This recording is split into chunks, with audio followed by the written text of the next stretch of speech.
Facebook Home seems to be both a phone and also an Android launcher. iOS 7 is looking into some launch delays, and rumors of the new Nexus 7 have begun.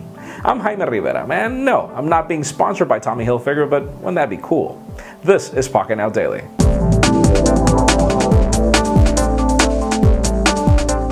For those of you wondering what'll it be, a phone, an operating system, or an application, well, it seems that, it's going to be all three of them. Apparently Facebook Home is a smartphone made by HTC, or probably that's just a demo unit that's being used for that, but apparently this is a launcher as well that has integration or more focus on social media, obviously Facebook.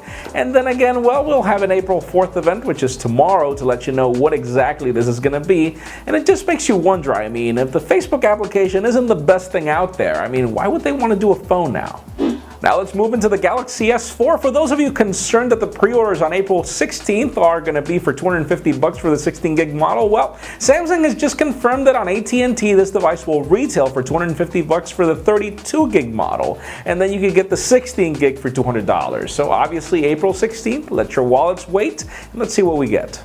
Now let's talk about the Nexus 7. It is pretty much confirmed that Asus and Google will be building this tablet again together, which is actually a good thing, but apparently we will be getting a smaller bezel, a Snapdragon processor this time because the Tegra 3 was kind of a disappointment. We will also be getting better pixel density, and believe it or not, this thing will retail for $150. Now obviously a lot of things could happen from here to there. Apparently this device will be retailing in July, but obviously it'll most likely be launched at Google I/O, which happens in May, so stay tuned, we'll keep you posted. And speaking of events, we know that almost every major version of iOS has been launched at WWDC in June, but apparently iOS 7 is significantly delayed, and apparently it's so bad that they've had to pull resources from OS X in order to work on iOS 7.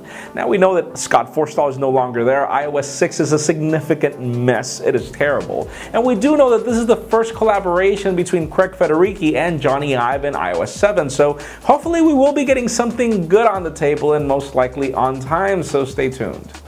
And finally, for the nostalgic news of the day, today marks the 40th anniversary of the first cell phone call to happen between Motorola's Martin Cooper on his humongous Motorola Dynatac. Remember Saved by the Bell, that huge thing?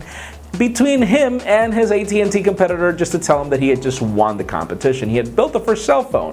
And think about it, how much has technology evolved? In the first 20 years it wasn't really much. Phones were still humongous when I got my first one, but then eventually they got really small, thin, and now we get 4G LTE. So that leads me to the question of the day. Which was your first cell phone, and could you tell us your story about your first phone call? In my particular case, my first cell phone was a Nokia 250. You're going to have a hard time finding photos of this phone, but the point being is that I was late for work, and my first phone call was to call my boss and let her know that I was extremely late because I had slept in. So leave us a comment down below. What's your first story and your first phone? Of course, as always, for an earlier scoop of everything that's happening in the smartphone and tablet world, make sure you follow us on Pocketnow.com and subscribe to our YouTube channel as well. Please give this video a thumbs up if you liked what you saw. I am Jaime Rivera. Thank you very much for watching. See you tomorrow.